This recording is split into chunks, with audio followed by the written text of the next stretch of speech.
కంచె గచ్చిబౌలిలోని 400 ఎకరాలపై రగడ రాజుకుంటూనే ఉంటుంది. విద్యార్థులందరూ ఏకమై ఉద్యమం చేపట్టారు. విద్యార్థి సంఘాలు, విపక్షాలు వీరికి మద్దతు పలకడంతో ఈ వ్యవహారం దేశవ్యాప్తంగా చర్చనీయాంశమైంది. చివరికి సుప్రీంకోర్టుకు చేరింది. ఈ భూమి హెచ్ఎస్యూది కాదని, మొత్తం 400 ఎకరాల్లో అంగుళం కూడా వర్సిటీ పరిధిలోనికి రాదని రాష్ట్ర ప్రభుత్వం వాదిస్తోంది. దీనిపై అధికార, విపక్షాల మధ్య మాటల తూటాలు పేలుతున్నాయి. ఒకరిపై ఒకరు విమర్శనాస్త్రాలు సంధించుకుంటున్నారు.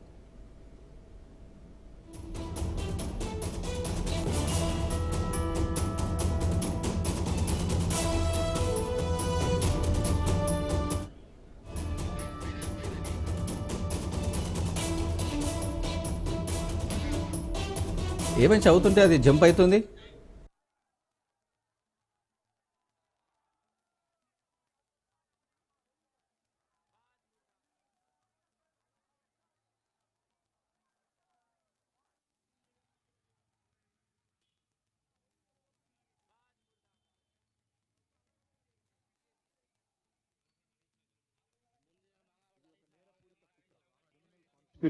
విశ్వాసఘాతకం తెలంగాణ ప్రజల పట్ల.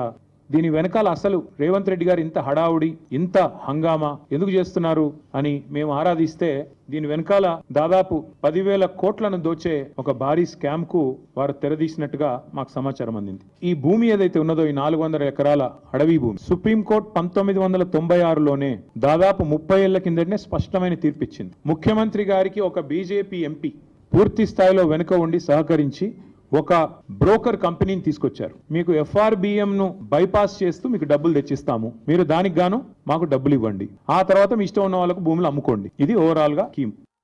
బ్రోకర్ ఎవరో తెలుసా, ఎందుకు పెడతలేడు? పెట్టచ్చు కదా. తప్పు చేస్తే ఇది టీఆర్ఎస్ పార్టీ, బీఆర్ఎస్ పార్టీ కాదు. ప్రజలు దాచుకొని వేల కోట్లు సంపాదించినటువంటి పార్టీ కాదు భారతీయ జనతా పార్టీ. క్రమశిక్షణ గల పార్టీ. ఎక్కడ ఏ అవినీతికి పాల్పడినా కూడా వాళ్ళ మీద చర్యలు తీసుకునే పార్టీ భారతీయ జనతా పార్టీ.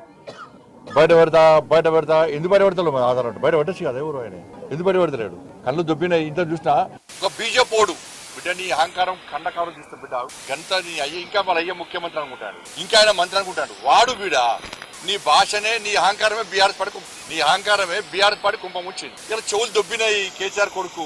నేను కేటీఆర్ గారిని తెలంగాణ ప్రజల తరఫున ఛాలెంజ్ చేస్తా ఉన్నా. మీరు 10 ఏళ్ల కాలంలో మీరు హైదరాబాద్ లో ఉన్నటువంటి బంగారం లాంటి ప్రభుత్వ భూములు ఎన్ని వేల ఎకరాలు అప్పనంగా అమ్మేశారు, ఎన్ని వేల ఎకరాలని మీ అనుయులకి కట్టబెట్టారు, ఎన్ని వేల ఎకరాలని డిఫారెస్ట్ చేశారు, కొండలు కరిగిపోయే రకంగా పనులు జరుగుతా ఉన్నాయి. మీరు అప్పనంగా భూ విధ్వంసం చేసి విచ్చలవిడిగా హైదరాబాద్ ఉన్న భూముల్ని మాయాజాలం చేసి అమ్మినటువంటి రోజులు ఇంకా ప్రజలు మర్చిపోలే. హైదరాబాద్ ఒక్క చోటనే 10,000 పైచూలకు ఎకరాల ప్రభుత్వ భూమిని అడ్డగోలుగా అమ్మేసినటువంటి నీవు ఇలా కాంగ్రెస్ ప్రభుత్వం గురించి మాట్లాడుతా ఉన్నావు.